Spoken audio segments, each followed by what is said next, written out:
해외 건설 현장에도 국내와 똑같이 주 52시간제가 적용됩니다. 지난해 정부에서는 이러한 제도 적용이 현장 상황을 잘 반영하지 못한다는 지적에 따라 특별 연장 근로 기간을 3개월에서 6개월로 확대했습니다. 그러나 기후 등은 업무량 폭증 사유로 인정받지 못하는 경우가 있는 것으로 파악됐습니다. 건설업계에 따르면 고용노동부에서는 기후를 이유로 특별 연장을 신청했을 때 반려하는 사례가 빈번했던 것으로 알려졌습니다. 이에 따라 전문가들은 해외 건설 현장의 근본적인 노동제도 개선이 필요함을 지적하고 있습니다. 아이비토마토는 베트남에 진출해 있는 국내 건설사 관계자들을 만나고 귀국한 뒤 건설 관련 전문가인 서진영 경인여대 교수와 노동 전문가인 류순건 노무사를 차례로 만났습니다. 이들에게 해외 건설 현장의 국내 근로자에 적용되는 주 52시간제와 관련해 질문을 던졌습니다. 우리나라 이제 건설 현장의 노동 시장들이 많이 악화가 되어 있기 때문에, 우리 국내 기업이 외국에서 이 근로 시간을 정할 때, 52시간 근로 시간을 너무 이제 획일적으로 적용을 하게 되면 현지 상황을 잘 반영하지 못하는 이런 문제점들이 있기 때문에 해외 사업장의 경우에는 좀 유연하게 적용할 필요가 있지 않겠느냐.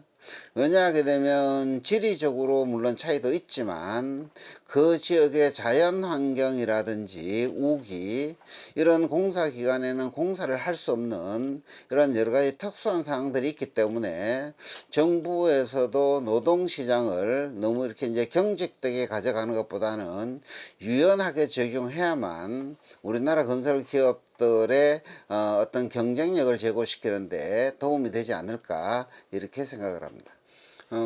해외 건설 현장에서는 물론 이제 현지인들을 채용해서 관리를 하기 때문에 현지인들은 이제 국내법을 적용받는 것이 아니라 현지법에 적용을 받을 수도 있기 때문에 그 근로자들을 관리하는 국내 근로자의 경우에도 그 근로자들의 이 근로시간에 맞게 관리를 해야만 현장을 관리할 수 있다. 그런 측면에서 보게 되면 이 국내 근로자의 경우에도 해외 현지 근로자와 같은 조건 근무 시간을 지켜줘야만 관리 감독을 통한 품질 개선에 도움이 될 것 같죠.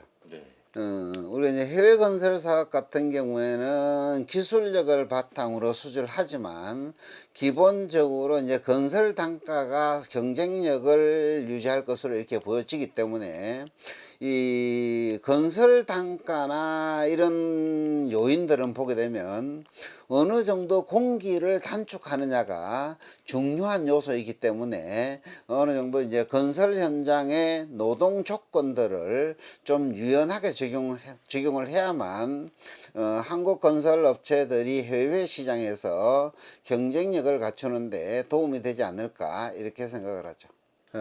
우리 이제 세계 경제 자체가 이제 글로벌화되고, 이 건설 기술들이 이제 예전에 이제 후진국이나 이런 시대를 벗어나서 웬만한 경제 발전을 이룬 국가들은 일반적인 건설 기술력이 많이 올라온 것은 현실적으로 사실이고, 특히 이제 뭐 기술력을 필요로 하는 건축물이나 이 구조물들이 많이 있지만 특수한 경우를 제외하고는 그래도 후진국들도 일부 이 기술 경쟁력들이 많이 올라온 것은 현실이다라고 보시면 되겠고, 그다음 이제 그러한 기술력이 많이 올라왔는데 가격 경쟁력을 통해서 이제 경쟁을 해야 되는데, 이 건설 시장 같은 경우에는 결국 이제 뭐 이 노임의 단가가 가격 경쟁력을 결정하기 때문에 이 노동력의 가치를 어느 정도 우리가 이제 설정하느냐에 따라서 가격 경쟁력이 달라질 수 있다. 그러다 보니까 이제 우리나라도 해외 건설 시장의 문을 많이 두드리는 경향으로 가고 있는 것으로 이렇게 이제 분석이 되고 있는 거죠. 우리나라 건설사들이 사실 국내 건설 시장은 이제 어느 정도 포화 상태에 이르렀기 때문에 우리나라 건설사들도 이제는 해외 건설에 예전에 우리가 뭐 70년대 80년대 중동붐 사태처럼 해외 시장에 눈을 돌릴 때가 다가온 것 같습니다. 그래서 이 건설사들이 해외 수주를 위해서 역량들을 좀 더 강화할 필요가 있고, 예전에 단순 토목 위주의 건설보다는 우리가 플랜트라든지 기술력이 뛰어난 분야 쪽으로 좀 더 이제 이 업종들을 전환할 필요가 있는데, 이 해외 수주의 경우에도 지금 이제 또 특히 이제 우리나라 업체끼리 경쟁을 하는 경우들도 많이 있기 때문에 이때는 사실 출혈 경쟁보다는 서로 협력들을 통해서 국익을 먼저 생각하는 이런 자세도 가질 필요가 있다, 이렇게 보시면 되겠죠. 동남아뿐만 아니고요. 뭐 중동 같은 경우도 마찬가지인데, 중동 같은 경우는 특히 고온, 온도가 높다는 거, 그다음에 모래폭풍 한번 불면 현장이 거의 덮이거든요. 네. 그러면 이제 그걸 다시 청소를 하고 다시 해야 되는 상황도 생기는 거고, 또 이제 요즘에 우리나라 저희 거래처도 한 군데 있는데, 몽고올에 건설을 하게 되면 몽고올은 건설할 수 있는 기간이 3개월 정도밖에 하면 안 돼요. 기온이 낮아져가지고 콘크리트 타설이 안 되거든요.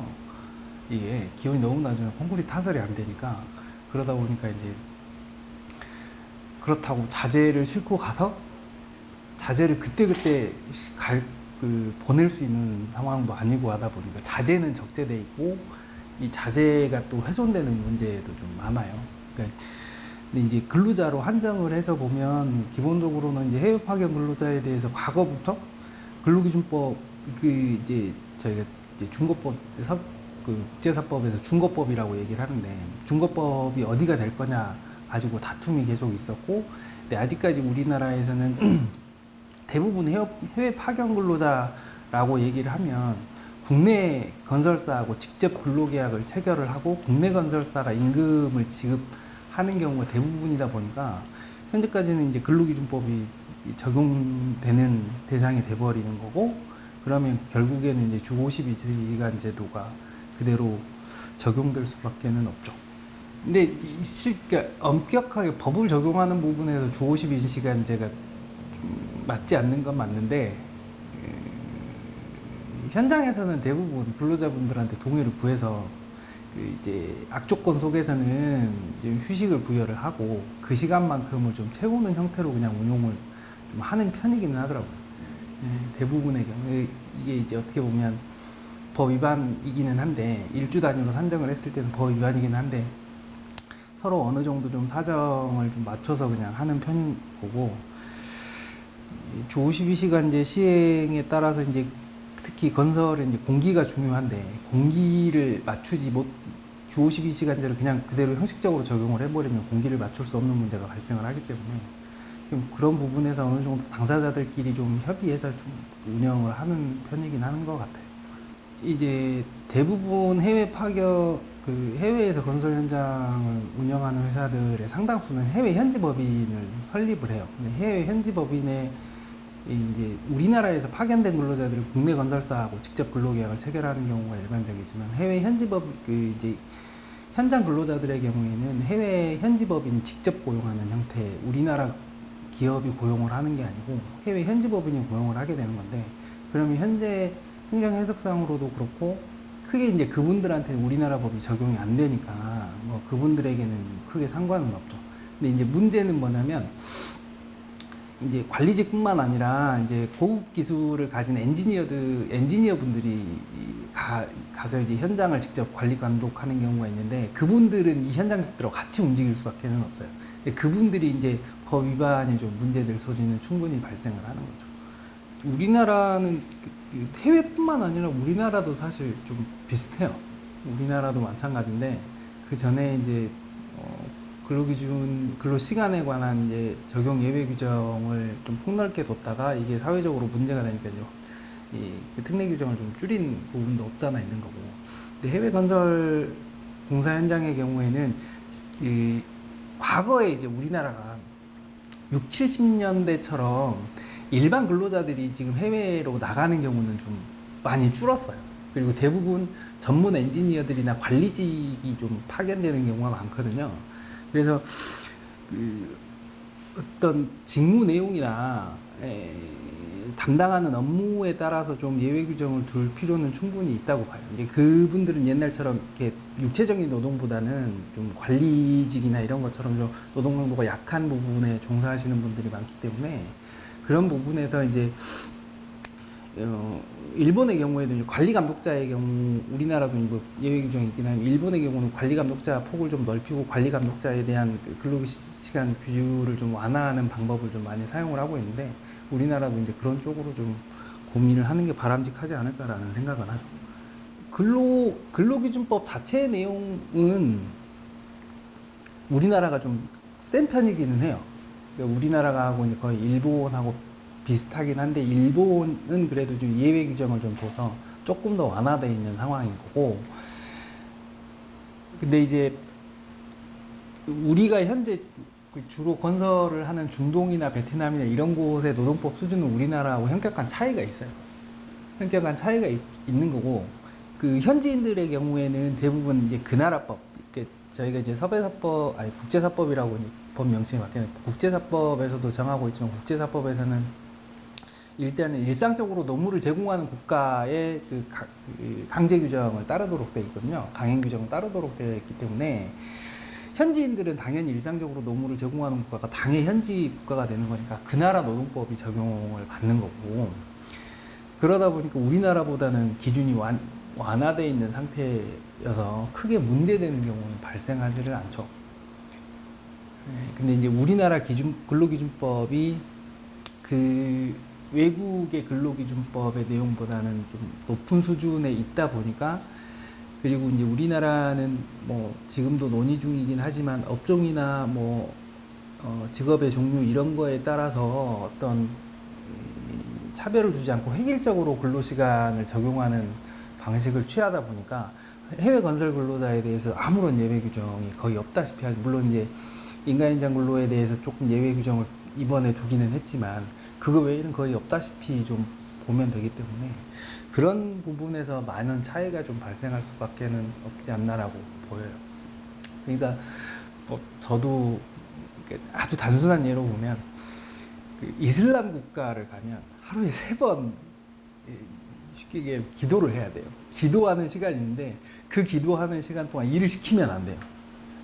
그러니까 그런 국가에 가면 우리나라 관리자들이 그 시간 동안에 메우는 경우도 있고 좀 그런 것도 좀 생기긴 하죠. 공기를 또 맞춰야 되고 하는 부분이 있다 보니 요즘 건설 회사들이 해외 수주에 많이 좀 관심을 가지고 있기는 한데 수주에만 좀 관심을 가질 게 아니라 이제 우리나라에서 파견되는 근로자들의 그런 생활적인 부분이나 기본적인 근로조건 준수에 대한 좀 의지를 좀 강하게 보여야 될 거고, 결국에는 현장에서는 이제 서로 협의해서 결정되는 경우가 많기는 하지만 이제 법적으로 따진다고 보면 지금 우리나라 탄력적 근로시간제도도 굉장히 경직돼 있는데 이제 이런 부분도 해외 파견 근로자의 경우에는 좀 완화해서 적용할 수 있는 방안으로 좀 고민이 돼야 되지 않을까 싶어요.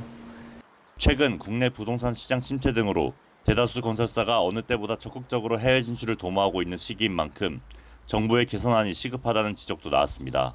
국내 주택 사업은 원자재 가격 인상 등 원가율 상승으로 수익성이 악화된 상황입니다. 실제로 한 대형 건설사의 경우 주택 사업 부문 원가율이 지난해 1분기 82%에서 올해 1분기 92.3%까지 치솟기도 했습니다. 이를 해결하기 위해 주요 건설사들이 해외 시장에 눈을 돌리고 있습니다.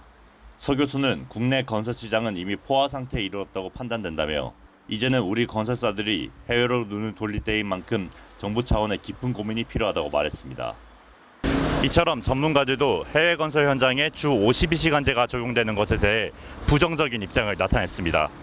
한편 우리 건설사들은 해외 건설 시장에서 활약하고 있는데요. 올해 상반기 해외 건설 수주 전체 규모는 지난 2018년 상반기 이후 5년 만에 최대치를 기록했습니다. 정부의 파격적인 대책이 마련된다면 조금 더 높은 목표를 세우고 조금 더 나은 성과를 낼 수 있지 않을지 정부의 고민이 필요해 보입니다. 아이비토마토 노재욱입니다.